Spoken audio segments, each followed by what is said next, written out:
il se montre discipliné. On sait que c'est une qualité française.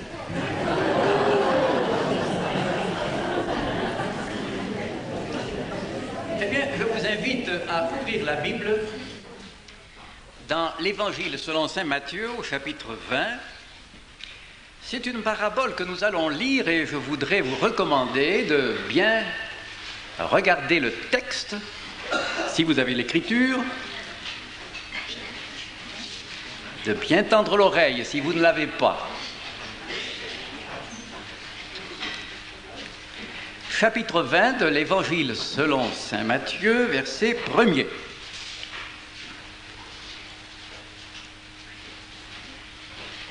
Car le royaume des cieux est semblable à un maître de maison qui sortit dès le matin afin de louer des ouvriers pour sa vigne. Il convint avec eux d'un denier par jour et il les envoya à sa vigne. Il sortit vers la 3e heure et il en vit d'autres qui étaient sur la place sans rien faire.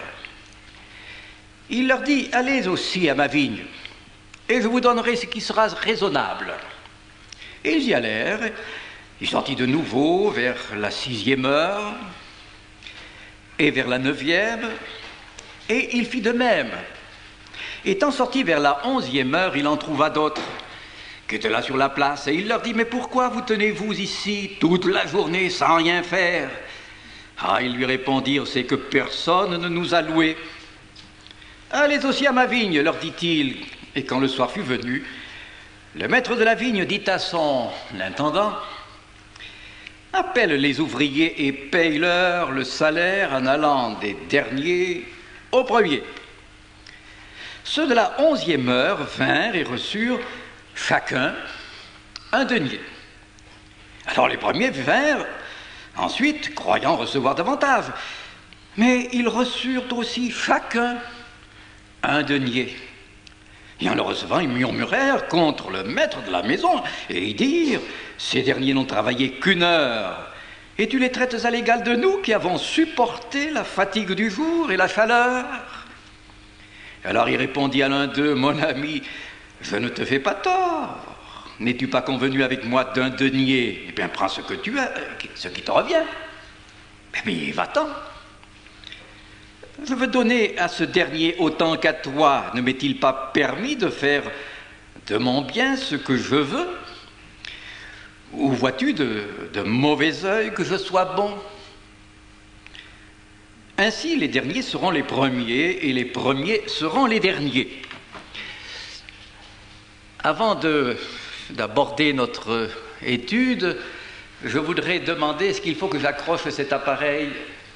Non? Non, très bien. Ça serait trop tard qu'on me le dise à la fin. Vous connaissez cette parabole et vous savez que notre Seigneur avait l'habitude d'illustrer ses discours. C'est Confucius qui disait que une illustration, une image, vaut plus que 1000 mots. Et je crois qu'il n'avait pas tort, il avait de la pédagogie, notre Seigneur. C'était un enseignant bon pédagogue, et on voulait vous la preuve. Eh bien, avant cette parabole, avant de donner l'illustration, il énonce une vérité, une sentence, verset 30. « Plusieurs des premiers seront les derniers, plusieurs des derniers seront les premiers. » Et parce qu'elle était importante, il l'illustre pour la fixer dans la mémoire et pour l'expliquer. Et quand il a terminé sa parabole, il reprend la vérité, voyez au verset 16. « Ainsi, les derniers seront les premiers et les premiers seront les derniers. » Quand on donne dans un discours une illustration, une image, un fait, un exemple, c'est pour non pas tout expliquer, mais enfoncer un clou, préciser une vérité. Eh bien, il y a une quinzaine d'années, j'avais abordé cette étude de la parabole que nous venons de lire, et je me suis rendu compte, il y a peu de temps, que je m'étais trompé. Lorsqu'on lit cette parabole, on se dit, bien, le Seigneur, tout simplement, veut nous parler du service. Va travailler dans ma vigne. Et il est intéressant et encourageant d'entendre parler d'embauche à une époque où il y a tant de chômage. Et peut-être y a-t-il parmi nous des personnes qui sont éprouvées, justement, parce qu'elles se trouvent sans emploi. Et c'est une épreuve, là encore, qu'il faut confier au maître de la vigne, si je puis dire. Mais il serait intéressant de savoir, justement, quel est le but de cette parabole. Vous savez, quand on se hâte de l'expliquer, souvent on se trompe. Et elles ne sont pas toujours aussi simples qu'elles paraissent, ces paraboles. Si Jésus avait mis en avant, justement, la question du service, et je pense que ça n'est pas faux, on ne comprendrait pas très bien ce qu'il entend par les derniers et les premiers. On a donné plusieurs explications, je vous les donne très vite parce que nous avons pas mal de choses à dire. Pour les uns, eh bien, les premiers sont les premiers appelés, ceux de la primitive Église, des premiers jours de l'Église, les apôtres en particulier. Les derniers, les autres, eh bien, ce sont ceux qui entrent dans la vigne au cours des âges, les derniers étant ceux de la dernière période, celle qui précède le retour du Seigneur. Et alors on pense que la 11e heure, c'est celle qui est avant minuit, avant le retour du Christ. Mais je ne vois pas le Seigneur gourmander ses apôtres qui étaient parmi les premiers et leur dire qu'ils seraient parmi les derniers, puisqu'il leur dira justement avant qu'ils seront installés sur des trônes. D'autres ont pensé que les premiers, ce sont ceux qui se sont convertis très tôt dans leur jeunesse et qui ainsi ont pu consacrer leur vie au Seigneur.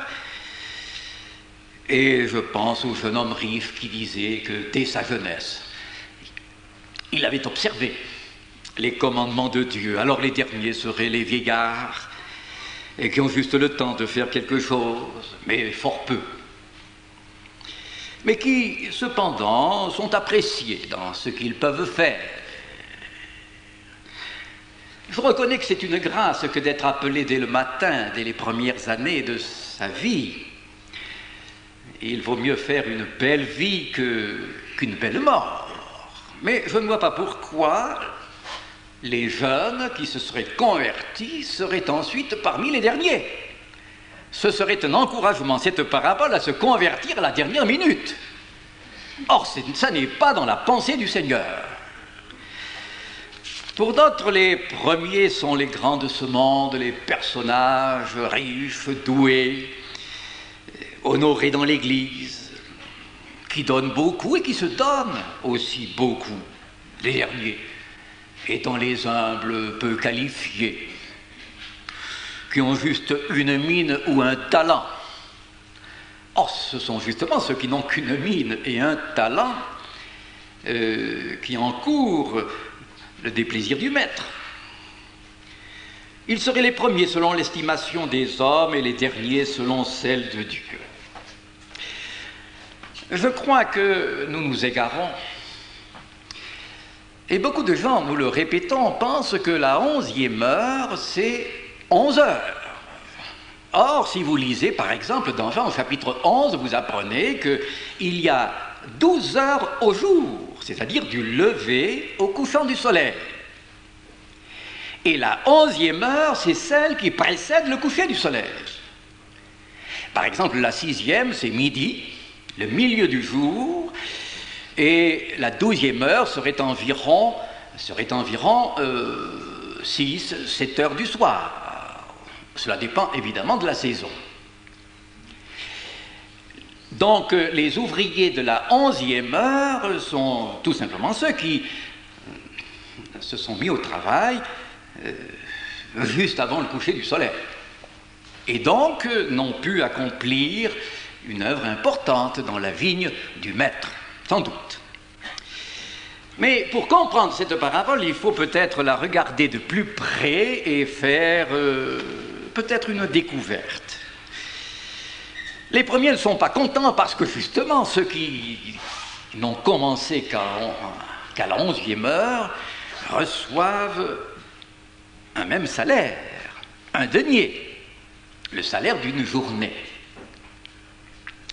Seulement, quand on regarde de près justement la parabole, on note une différence qui passe inaperçue mais qui est d'importance. Voyez au chapitre 20 quelques détails. Quand vous considérez les premiers qui ont été embauchés, il nous est dit ceci, verset 2, « Il convint avec eux d'un denier par jour et il les envoya à sa vigne. » Pour les premiers, le denier, c'est un salaire, une récompense. Ils ont travaillé, ils sont payés en conséquence. Pour les derniers, cela n'est pas un salaire, parce que à la 11e heure, avant qu'ils soient entrés dans la vigne, avant qu'ils aient reçu des conseils, des outils, des ordres, il est peut-être 11h30. Et ils n'ont pas accompli grande tâche, et on comprendrait les premiers qui sont mécontents. Eux ont travaillé toute la journée, sans arrêt, ils ont été à la chaleur du soleil, et en Palestine, en plein midi, c'est difficile. Tandis que les autres, c'était juste avant la fermeture de l'usine, si je puis dire. Et ils reçoivent eux aussi un denier. Mais ici, le denier n'est pas un salaire. Le denier, c'est un cadeau. C'est une faveur. C'est immérité. C'est une grâce. Et il y a là une grande différence entre les premiers qui s'attendent, eux, à un salaire, et les derniers qui n'espèrent rien. Ils se confient dans le maître, il donnera ce qu'il voudra. Et ils comptent sur sa bonté, sur sa générosité. Et ils ne sont pas déçus. Ils reçoivent une bonne récompense. Non, ça n'est pas une récompense, c'est une grâce, c'est un cadeau. Et ceux qui s'attendaient justement, qui comptaient sur le salaire, s'insurgent. Et ils regardent, d'où dit le texte, d'un mauvais œil. Ils regardent d'un mauvais œil ces derniers, ils auraient dû se réjouir. Il est formidable, ce maître. Il a compassion de ceux qui ont traînaillé toute la journée, qui n'ont pas été embauchés et qui enfin ont pu faire quand même quelque chose. Eh bien, je crois que cette parabole nous enseigne beaucoup. Et tout de suite, on pense à l'enfant prodigue. Il ne méritait rien puisqu'il a dit à son père « Je ne suis plus digne. De mon côté, il n'y a plus d'espoir. Mais je viens. » Parce qu'il savait qu'il avait un père au grand cœur. Et puis, il revenait à la maison dans des dispositions qui touchaient le père. Et il le dit clairement, je ne suis non pas digne, mais plus digne. Et je dirais que la foi commence quand je désespère de moi. Tandis que l'aîné, lui qui n'a pas quitté la maison, qui n'a pas dépensé la fortune paternelle, qui n'a rien gaspillé, qui n'est pas allé vers les prostituées, qui a eu un comportement très digne, lui s'insurge, murmure contre son frère, désapprouve son père qui fait la fête. Parce qu'il considère que le frère ne mérite rien, et il a un cœur sec. Et des reproches seront faits aux fils aînés, je pense aux pharisiens et aux publicains. Et celui qui rentre chez lui justifié, c'est le publicain. Il ne compte pas sur ses mérites, mais lui, il compte sur la compassion, la miséricorde de Dieu. Et je crois qu'il y a là, nous pourrions donner la parabole des vignerons, etc., etc. Et rappeler du reste qu'avant cette parabole, il y a le récit de cet entretien entre Jésus et le jeune homme riche qui, lui, pensait que parce qu'il avait une conduite exemplaire à ses yeux, il méritait, en ajoutant peut-être une bonne œuvre, il méritait le ciel. Alors, il faut être clair. Il y a peut-être parmi nous quelqu'un qui n'a pas encore cette assurance intérieure, qui n'a pas pu chanter tout à l'heure ce cantique du ciel. Mais tout simplement parce que, et ils sont nombreux, ceux-là, c'est dans le cœur de l'homme. Ils pensent que le ciel, ça se mérite. Et je voudrais vous décourager, ne pas allonger davantage sur ce point-là, mais vous décourager. Vous savez que pour aller au ciel, il faut être parfait. Soyez parfait comme le Père Céleste est parfait, rien de moins. Soyez saints, car je suis saint, et dans toute votre conduite. Voilà ce que dit l'Écriture. Ils peuvent entrer dans la présence de Dieu. Les relations, les bonnes relations avec le Seigneur ne peuvent être rétablies que si je suis pur. Or, c'est impossible aux hommes, dira Jésus. Quelques versets avant notre parabole, c'est impossible, parce que l'homme s'est rebellé contre Dieu. Ce qui veut dire que si Dieu ne me prend pas comme je suis, s'il n'a pas compassion de moi, je n'ai pas d'espoir. Et je dois en arriver au moment précis où je capitule et où je désespère. Mais je voudrais vous encourager, la foi commence quand je désespère de moi, quand je n'ai plus de ressources. C'est vrai pour les incroyants, mais c'est vrai pour les croyants, nous allons le voir. Oui, la foi commence quand je n'ai plus de ressources et quand je désespère. Oh Dieu, pitié de moi. C'est le premier cri de l'homme pécheur qui veut faire la paix avec son Dieu. C'est une capitulation. C'est une capitulation. Est-ce que vous en êtes arrivé là? Seigneur, je ne mérite que ta colère, et le ciel peut rester fermé pour moi. Ce sera justice de ta part. Mais aie pitié de moi. Et si je m'approche de toi, ce n'est pas parce que je mérite quoi que ce soit, ton pardon, la vie éternelle, la gloire du ciel, non. Mais si je m'approche de toi, c'est parce qu'il y a quelqu'un qui a donné sa vie sur la croix du calvaire, qui a accepté de se dépouiller de son vêtement pur pour me le donner, en quelque sorte, et pour revêtir mon vêtement sale. Et parce que justement il a pris ma place, la colère de Dieu s'est abattue sur lui, et le châtiment que moi je méritais, c'est lui qui l'a subi pour que je sois épargné. Et j'ai la joie de dire ce soir qu'en donnant sa vie sur le calvaire, le Christ a ouvert le ciel. Et vous avez devant vous un ciel ouvert, et le péché maintenant c'est de ne pas y entrer. Et c'est de l'incrédulité. Vouloir mériter le ciel, ah, triste Dieu. Quelqu'un a dit, c'est un mot qui vaut la peine de dénoncer là, c'est l'écrivain Thibon, Gustave Thibon, qui disait que les œuvres méritoires, nos actes de piété que nous faisons, que nous accomplissions pour gagner la faveur divine, pour apaiser sa colère, loin d'être une offrande à Dieu, écoutez bien la formule qui vaut son pesant d'or, ne sont en réalité qu'une sorte de prêt remboursable en béatitude. Un prêt remboursable en béatitude.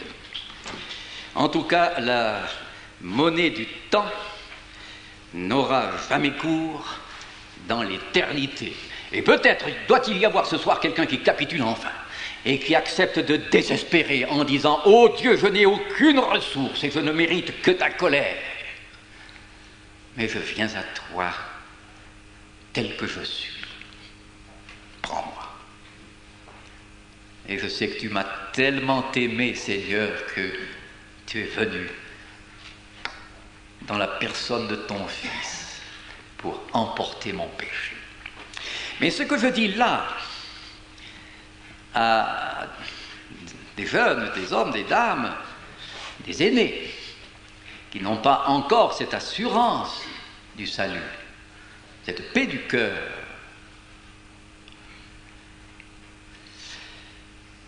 je dois le dire aussi aux chrétiens. Parce que c'est extraordinaire comme nous désirons mériter la faveur de Dieu, gagner en quelque sorte, et nous nous épuisons à le faire, gagner la bénédiction. Alors je voudrais vous décourager, mais nous allons prendre quelques exemples, il faut que ce soit pratique, pour fixer les idées. Oui, dans ce passage, il est parlé du service. Je sais que la question sera abordée demain et je ne m'y attarderai pas trop. Mais nous sommes appelés à entrer dans sa vigne. Et si le maître de la vigne va dans les rues et embauche, ce n'est pas pour que ces hommes se tournent les pouces, bien sûr. Et nous savons que dans l'Écriture, il est dit que nous ne devons pas nous lasser de faire le bien, que nous devons être zélés pour les bonnes œuvres, que chacun de nous a reçu de la part de Dieu un don, un talent à faire fructifier. Et nous sommes appelés à le servir. Et je voudrais préciser tout de suite que servir le Seigneur, c'est travailler à la gloire de Dieu.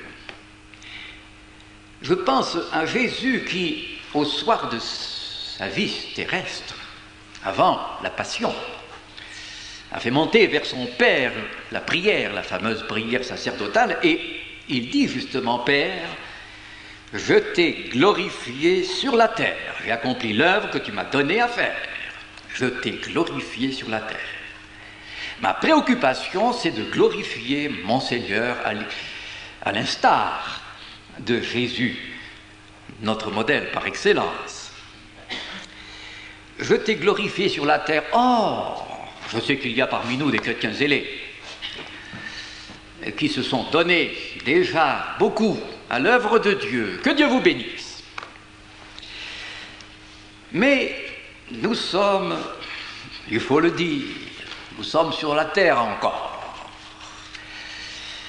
Et le moi tient une grande place. On le soigne, le moi. Même les prédicateurs, vous savez. On peut monter en fer en se disant, eh bien, il faut que j'épate mes auditeurs. Vous comprenez ce que je veux dire? Et Dieu doit nous parler. Et l'apôtre Paul, lui, n'était pas préoccupé du succès. Il n'était pas soucieux des louanges des hommes. Mais sa préoccupation, c'était justement la gloire du Seigneur. On parle, et avec raison, et l'Écriture nous y encourage, on parle beaucoup de la prière. Et je crois que nous sommes souvent trop superficiels et consacrons si peu de temps à notre Maître, c'est vrai. Et le Christ lui-même a consacré, lorsqu'il était sur la terre, beaucoup de temps dans la prière. Les apôtres ont lutté. Alors Dieu me garde ici de faire croire que la prière n'a pas sa place. Mais il y a un reproche qui est fait dans l'épître de Jacques, c'est que vous ne recevez pas, dit-il à certains, peut-être pas aux amis de la Convention, mais vous ne recevez pas parce que vous demandez mal. Je pense à un cher ami, nous allions d'Alès dans le Gard, à Annonay, il y a bien des années, et j'étais véhiculé par un frère avec qui je faisais équipe. Et avant de partir, avant de démarrer, il m'a touché, il m'a impressionné, parce qu'il a enlevé sa casquette et il a fait monter vers Dieu une prière en disant « Seigneur, garde-nous des fous qui sont sur la route ». Et je crois qu'il est bon de demander la protection du Seigneur. Mais je me suis rendu compte qu'après avoir prié, il était tranquille. Et alors, il a appuyé sur le champignon et la voiture a atteint le 120, le 130, le 140. Et c'était à l'heure où tombait la nuit, la 11e heure, si vous voulez, entre chien et loup, lorsque tout à coup, devant lui, un cycliste qui n'avait pas de phare. Alors il a donné un coup de volant, j'ai cru qu'on allait tout droit au ciel.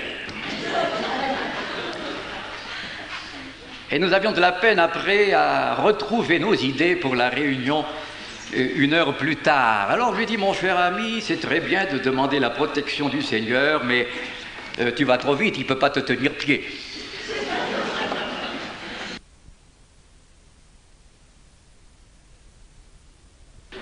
Le fou était dans la voiture.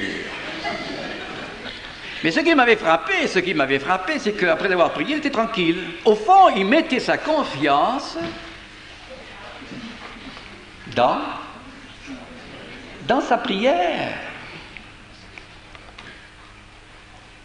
Et il donnait même, comme je le voyais, il donnait l'impression justement de donner à sa prière une valeur magique. C'est une forme de la superstition.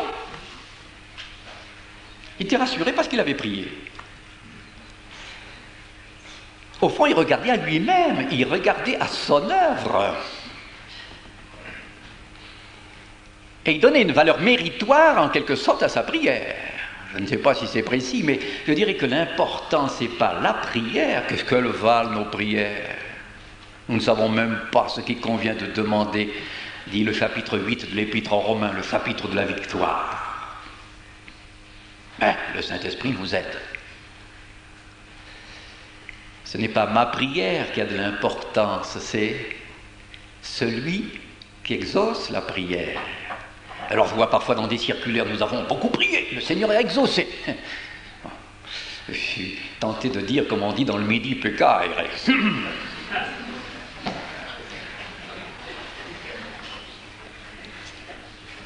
Oui, je voudrais vous dire, chers amis, qu'il faut mourir à ses prières.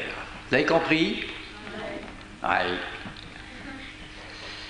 Et que notre regard soit fixé toujours sur celui qui exauce la prière. Nous ne méritons pas une bénédiction par des kilomètres de prière. La bénédiction sera toujours une grâce de Dieu. Et c'est extraordinaire. Toujours. Mais il est sensible, notre Seigneur, à la prière. Il aime qu'on s'adresse à lui, qu'on lui consacre du temps. Et c'est l'occasion d'une rencontre avec le bien-aimé. Ce n'est pas une rencontre avec moi, avec ma prière. C'est une rencontre avec le bien-aimé. Et alors, c'est la louange. Il y en a d'autres qui disent il faut faire des actes de foi. Il y a des gens qui me regardent avec admiration, ils perdent leur temps en me disant, mais monsieur Adoul, que j'aimerais avoir la foi que vous avez. Je dis, pourquoi faire? Et beaucoup de gens pensent qu'il faut beaucoup de foi, sans doute.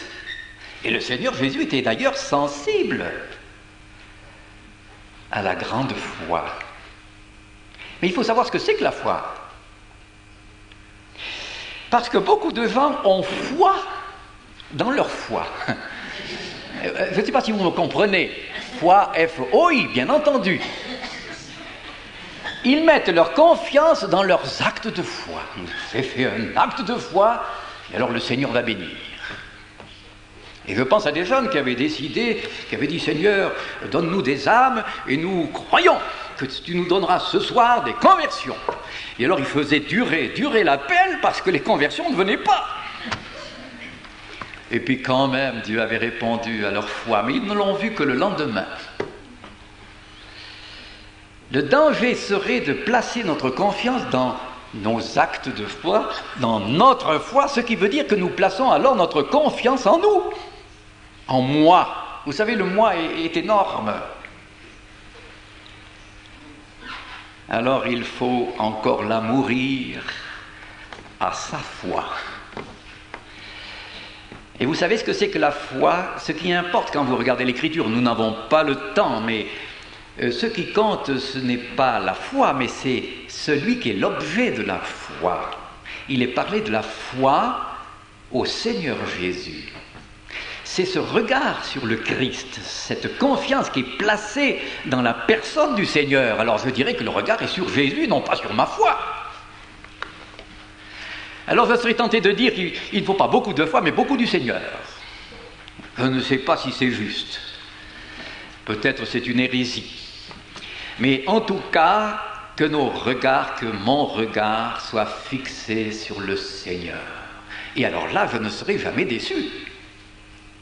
Je ne serai pas déçu. Maintenant, il en est d'autres qui regardent à leur humiliation. Je sais fort bien qu'il faut se repentir, que Dieu résiste aux orgueilleux, qu'il fait grâce aux humbles. Alors cela est juste. Et quand l'Esprit Saint révèle le péché en nous, alors ouvrons l'oreille et courbons-nous, en nous disant cependant, si j'ai péché, c'est au fond parce que j'étais loin de Jésus. Mais il y a des gens qui disent, il faut nous humilier pour être bénis. Ça n'est pas faux. Mais ce serait une erreur que de compter sur ces humiliations, que de donner à ces humiliations une valeur méritoire. Vous voyez la différence. La nuance peut-être n'est pas très grande, mais elle y est. Et mes yeux ne sont pas fixés sur mes humiliations parce que je pourrais encore la douter. Parfois je me suis humilié dans les larmes, brisé, effondré, et puis d'autres fois d'une manière très, très naturelle, sans émotion. J'ai demandé cependant pardon au Seigneur pour une pensée qui n'était pas selon lui, pour une parole qui était malhonnête, sans émotion, mais je ne regarde pas à mon humiliation. Il y a des gens qui s'humilient beaucoup, mais qui ne gagneront pas le ciel pour autant. Il y a des gens qui vont à confesse et qui n'ont pas la paix dans le cœur. C'est à celui qui a versé son sang sur le calvaire, qui s'est humilié jusqu'à la mort, même jusqu'à la mort de la croix. Et je dirais que nos actes d'humiliation devraient nous conduire, non pas vers nous, en disant c'est formidable, moi je m'humilie, les autres ont le cou raide. Non. Mais je regarde à celui qui est sensible à ma confession, à mes réparations, à mes humiliations. Et parce qu'un chrétien doit se laisser alerter par le Saint-Esprit instant après instant. Et lorsqu'il souligne dans le cœur du croyant une infidélité, lorsqu'il la révèle, il faut dire oui Seigneur, tu as raison. Mais mes regards sont vers toi, je viens à toi et te bénis pour ta grâce. Nous devons croître dans la grâce de Dieu. Nous pourrions donner encore d'autres exemples, mais je pense à cette parole de l'apôtre Paul. Plus moi, même ce moi pieux, sanctifié, que nous essayons de sanctifier plutôt, mais Christ qui vit en moi. Vous savez, je suis toujours ému quand je pense aux fils de Jacob, qui étaient des hommes peu recommandables. Ils ont vendu leur frère Joseph. Rubin a commis l'inceste. Judas s'est prostitué avec sa belle-fille. Siméon a massacré les Siphémites. Des drôles d'hommes, si je puis dire, et qui méritaient le châtiment. Et lorsqu'on pense, et c'est l'avant-dernier chapitre de l'Apocalypse de la Bible qui nous le dit, lorsqu'on pense que ces hommes verront leur nom inscrit sur des perles dans la ville, dans la Jérusalem céleste, alors je peux dire, grande est la miséricorde de Dieu, quelle grâce! Non pas la grâce gracieuse puisqu'elle a coûté la vie du Fils de Dieu, mais une miséricorde extraordinaire.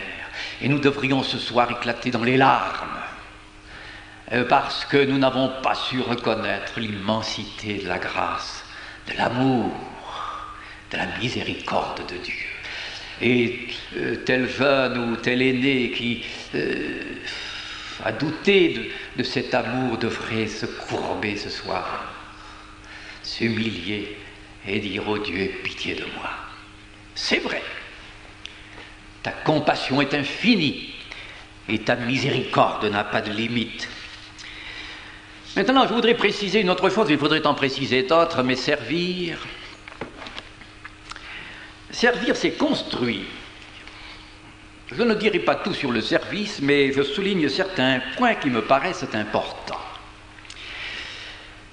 Dans l'Épître aux Corinthiens, au chapitre 3, il dit, l'apôtre Paul, que nous sommes, et il s'adresse à des gens qui se querellaient et qui étaient loin d'être spirituels, je vous assure. Et il leur dit dans cette première lettre aux Corinthiens, au chapitre 3, après avoir affirmé que nous sommes ouvriers avec Dieu, le véritable ouvrier, c'est le Seigneur. Il parle des récompenses et il dit que chacun prenne garde à la manière dont il bâtit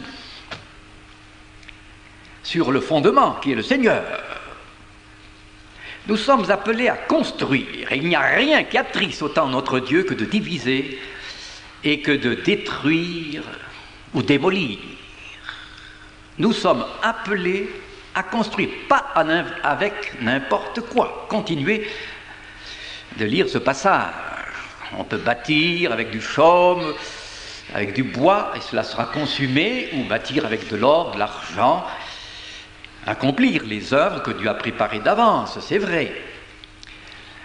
Mais nous sommes appelés à bâtir, à construire. L'Église est un édifice qui s'élève. Il y a des pierres qu'il faut aller chercher. L'Évangile doit être proclamé non seulement par des paroles, mais par des actes. Et prêcher l'Évangile, c'est prêcher le Christ. C'est prêcher Jésus. C'est annoncer la personne du Seigneur et l'exalter. Mais nous devons aussi agir, faire de telle manière que les pierres soient rapprochées les unes des autres, si je puis dire, ou en tout cas, ne se séparent pas, qu'elles soient agrégées, bien cimentées, si je puis dire. C'est l'œuvre de la croix. Nous avons été rapprochés par le sang du Seigneur. C'est l'œuvre du Saint-Esprit qui nous a unis. Non pas fabriqués à faire l'unité, sans doute, mais nous devons la maintenir. Et peut-être que par notre comportement, nous éloignons les autres, nous divisons, nous séparons, ou bien nous nous éloignons des autres. N'oublions pas que l'Église est une famille, et l'affection doit grandir entre les enfants de Dieu. Et on devrait se dire, parce que une division peut arriver si vite, on devrait se dire, nous devons rester profondément liés les uns aux autres, que l'homme ne sépare pas ce que Dieu a uni, tout simplement parce que cela a coûté cher à notre maître. Alors je pose la question, et je vous cite un verset que je cite pas mal ces derniers temps parce qu'il m'a beaucoup parlé. C'est le Seigneur qui embauche. C'est le Seigneur qui appelle, qui invite à entrer dans sa vigne. Et voici ce que dit l'apôtre Pierre dans sa première lettre au chapitre 3. Au chapitre 3, verset 8, il dit « Soyez tous animés des mêmes sentiments, pleins d'amour fraternel ». Évidemment, ici, il parle à des chrétiens, pleins de compassion et d'humilité. Ne rendez point mal pour mal ou injure pour injure. C'est une épître où il est parlé de souffrance. Et un jour ou l'autre, le chrétien est éprouvé. Parce que nous sommes dans un monde pourri, sans doute, mais aussi parce que le chrétien aura des tribulations. Et alors, voici l'injonction que rappelle, qui est de la plume de Pierre, verset 9, inspiré par l'Esprit Saint. Il dira ceci: bénissez au contraire, eh bien, de parler de souffrance, bénissez au contraire, car c'est à cela que vous avez été appelés, embauchés, afin d'hériter la bénédiction. Vous avez été appelés à bénir. Mais à bénir qui? À bénir, c'est dire du bien, c'est demander le bien sur l'autre. C'est travailler aussi au bonheur de l'autre. C'est aimer. Aimer, c'est se préoccuper de la joie, du bonheur de l'autre. C'est y travailler, en dépit de ce qu'il est l'autre. Ce qui signifie que j'accepte l'autre tel qu'il est, comme le Seigneur. Seulement, il y a peut-être dans mon église quelqu'un qui a mal parlé de moi, qui m'a fait du tort, qui m'a roulé, que sais-je encore. Et peut-être que je garde contre cette personne une dent. Est-ce que vous accepteriez ce soir de pardonner? Pardonner, c'est-à-dire oublier, ne plus en reparler de cette affaire. Et c'est la victime qui pardonne, c'est pas le coupable. C'est pas le coupable qui fait le premier pas, c'est la victime. Est-ce que vous accepteriez de pardonner? Mais est-ce que vous accepteriez maintenant de dire: Seigneur, fais-lui du bien, bénis cette personne? Il faut aller jusque-là. Alors on me dit: oh mais monsieur, c'est difficile. Je dis: c'est pas difficile, c'est impossible. Mais il faut le vouloir. Et si je n'ai pas le courage de vouloir, j'ai la liberté de dire: donne-moi, Seigneur, je veux. Je ne suis pas passif, on nous l'a dit. Je veux que tu me donnes de vouloir ce que tu veux. Vous me comprenez? Parce qu'il donne le vouloir et le pouvoir. Mais je veux, Seigneur, bénir cette personne qui m'a fait du tort. Mais j'en suis pas capable. Alors, je le veux. Donne-moi tout ce qu'il faut. Je vis de ta grâce. Je ne vais pas fabriquer du pardon, tu vas me le donner. Mais Seigneur, je le veux. Et je te loue, Seigneur, parce que tu fais ton œuvre dans mon cœur. Il y a peut-être ici une personne qui doit demander pardon à son Dieu pour ces mauvais sentiments qui ont été cultivés dans le cœur. Et il semble que c'est légitime. Seigneur, pardonne-moi. Seigneur, fais-lui du bien. Je veux oublier. Je suis embauché pour bénir non pas seulement ceux qui sont bénissables. Alors ça, les païens en font autant, dira Jésus, mais pour bénir ceux-là même, qui ne sont pas bénissables.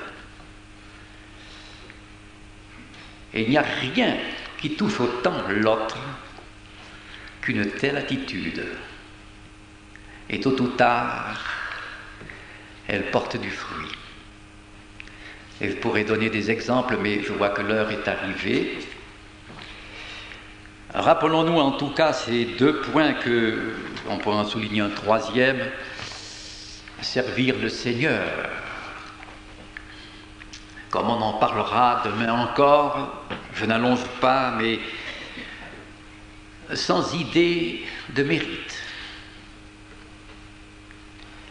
Je ne sers pas le Seigneur pour gagner quoi que ce soit, mais parce que Jésus a tout gagné pour moi. c'est dans un autre esprit que je travaille. Mais servir le Seigneur, c'est travailler à sa gloire.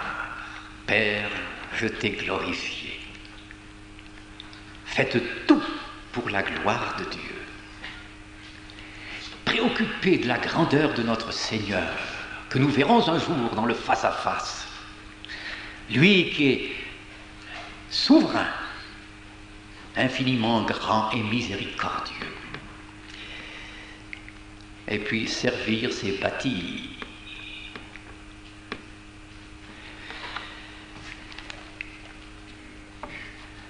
Je pourrais dire encore à ceux qui travaillent en usine ou qui ne sont pas encore à la retraite que dans la vie professionnelle, quand vous servez un patron, servez-le comme servant le Seigneur, ça changera le climat. C'est pas moi qui le dis, c'est dans l'Écriture. Mais là, je termine en définitive. Dans cette parabole est l'affirmation de la bonté souveraine de Dieu qui accueille par Jésus-Christ les derniers des hommes, c'est-à-dire ceux qui se reconnaissent pécheurs, indignes, qui n'ont rien à faire valoir et qui vivent des dons du Seigneur, de la grâce de Dieu, et qui exalte celui qui ne se lasse pas de donner. Le pardon est un cadeau du ciel. La vie éternelle, c'est un don, le don gratuit de Dieu. Nous pourrions le lire dans Éphésiens au chapitre 2. Alors, quel sujet d'adoration? Je dirais aussi, si nous considérons les paroles qui précèdent, que les derniers, ce sont ceux qui ont répondu à son invitation, bien sûr, et qui ont tout quitté pour suivre Jésus.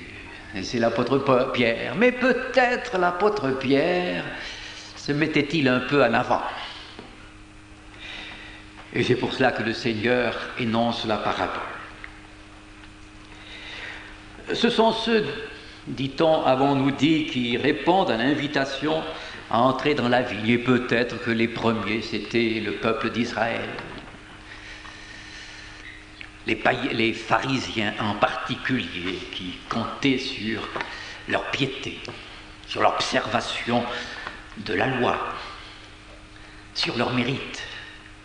Les derniers étant les païens, méprisés, indignes, et qui revenaient vers le Seigneur les mains vides, en disant « Aie pitié ». Ce sont ceux, les derniers, qui humblement se sont mis au travail, comptant sur la grâce de Dieu. Que Dieu permette que peut-être ce soir nous consacrions notre vie au Seigneur. Seigneur, je ne regarde pas à moi, à mes déficits, pardonne-moi, mais mes yeux sont fixés sur toi, Seigneur. Tu m'as invité à entrer dans ta vigne, alors tu vas me donner tout ce qu'il faut, et je te bénis. Mais peut-être y aura-t-il parmi nous telle ou telle personne qui devra se laisser éclairer par l'Esprit Saint, qui s'est en quelque sorte adoré en mettant sa foi, ses prières, ses expériences, ses humiliations en avant, et non pas le Seigneur. Peut-être quelqu'un devra s'humilier parce qu'il a entretenu dans son cœur de l'animosité contre telle ou telle personne, mais qui ce soir dit « Seigneur, bénis, donne-moi l'occasion d'être un sujet de joie pour l'autre ». Et peut-être quelqu'un s'est rendu compte que il était paresseux. On n'entre pas dans la vigne pour se tourner les pouces. Vous qui êtes âgés, qui peut-être ne pouvez pas sortir, quel beau ministère, l'intercession, priez. Je pense à un vieux monsieur qui est mort il y a quelques mois qui avait un registre avec 1000 noms. Et il les a portés fidèlement, régulièrement au Seigneur. Et il m'a dit, Monsieur Hadot, il y a 20 ans que je prie pour vous.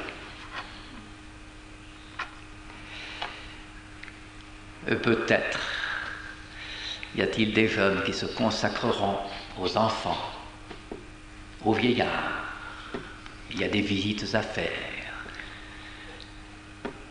Et puis, il faut proclamer Jésus. Que Dieu permette que nous soyons de bons ouvriers dans sa main, par sa grâce. Mais Seigneur, louange à toi, parce que tu es le Dieu de la grâce. Avant de chanter « Je ne sais pourquoi dans sa grâce, Jésus m'a tant aimé », le cantique 233, nous nous inclinons dans la prière. Prions Dieu.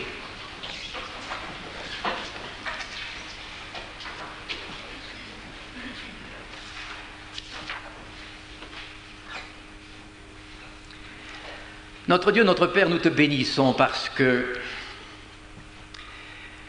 tu n'attends pas que nous soyons dignes d'être bénis, d'être pardonnés, de recevoir la vie éternelle, de devenir une créature nouvelle pour intervenir. Tu nous as aimés le premier alors que nous n'étions pas aimables, mais pécheurs.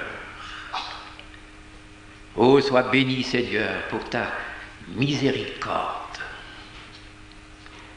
Merci parce que tes bras sont ouverts et parce que tu reçois le pécheur comme il est. Le pécheur qui se courbe devant toi, qui désespère de lui-même et qui crie, Seigneur, aie pitié de moi.